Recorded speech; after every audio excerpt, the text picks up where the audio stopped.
trying to cure aging as a degenerative disease.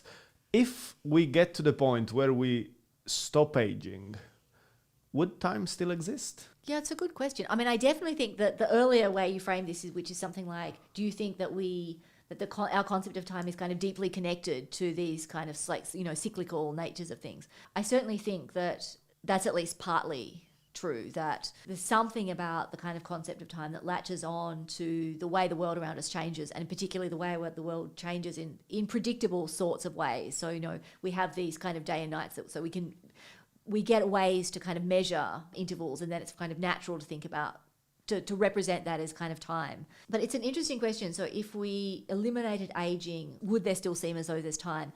And I guess I think it would, if eliminating aging just means not getting older, in the sense that you don't get wrinkles and your cells don't degrade, and so you're not kind of trundling towards old age as we kind of know it. What probably generates a sense that there's time in humans is the fact that we as humans have all these kind of records in our heads of the ways things were. So we accumulate memories, and we kind of it's not just an accumulative process, but we also project forward. So our perceptual systems do this all the time. They're incredibly good at, it's not, so you might have thought perception works by, the kind of, here you are with your head and like stuff happens and then signals come in and then your head's like, oh, that's a cat. But in fact, what we know is that perceptual systems are kind of much more proactive than that. They kind of, given where the signals are coming in, they kind of come up with little hypotheses about where things are going to be happening in your visual field and what they might be.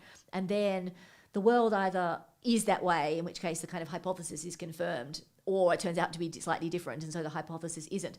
But there's this sense in which the perceptual system's are always anticipating what's going to be the case and kind of pushing your perceptions forward, and then the world is either verifying that or not. I don't think that's the full story about why it seems like this time. I think there's lots of other things going on, but I think there's all these cognitive systems which are keeping track of where you've come from, and they're keeping track perceptually of where you're going. And I think there's all these other cognitive, like higher level cognitive systems of kind of deliberation and planning, which are much less fundamental than these kind of perceptual systems. But all of those kind of things presumably would continue working in the world in which we aren't actually aging. We would still presumably be creating memories, and we would still presumably be planning for what we want to do at future times. And we'd be kind of having perceptions, and our perceptual systems would be anticipating, and then at a higher level we would be anticipating. So we would still be saying, we've got a party to go to on Friday. And so I think it would still seem as though there's time, but I totally grant that it might seem different, right? Because we definitely know that the perception of time is intimately connected to kind of what's happening. So we know that time can seem to be really, everyone's experienced that time really drags in meetings. So if you've ever been to a faculty meeting in a university, partway through you'll just think, I wish I was dead. And it will really, you will think, oh man, who knew that an hour and a quarter meeting could feel this long? And we've all experienced that. We've also experienced the way that time can seem to really fly when... Yes. And there's lots of really interesting, cool psychological work where they put people in various different situations and then kind of ask how fast and slow time seems to be going, and you get lots of different answers depending on exactly what the stimuli are.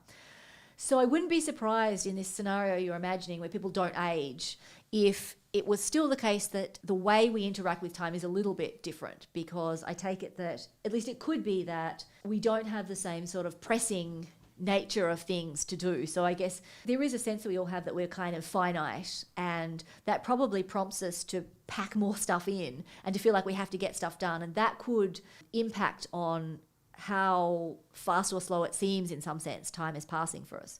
So I think that these immortal beings, it will still seem like there's time. You still need time because it's a reference point. See you on Friday. Right. You need that kind of parameter. But at the same time, you could go okay, I'm going to get a mortgage for 1 billion years or forever. In that sense, it kind of relieves some sort of pressure, or actually the opposite. I'm not sure which one. I don't know. It is really an interesting question. What would life be like if you were never aging and you had no chance of being hit by a car or something, so you just were going to live forever?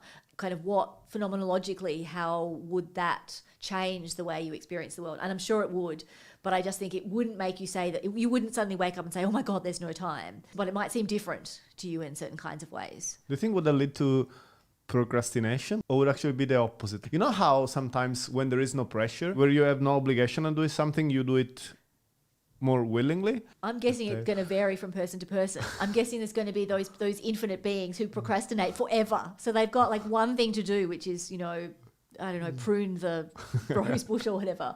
And they just put it off and put it off. And there are going to be people who, just as you said, that because there's not a massive pressure to get stuff done, because in fact you could take forever to do this, that somehow that will free them up to do it quite promptly. But it's a fascinating question, what would happen? It's a scary thought, though. Just imagine the world populated by infinitely living creatures. Yeah. That are like us. I mean, that would be a complete disaster.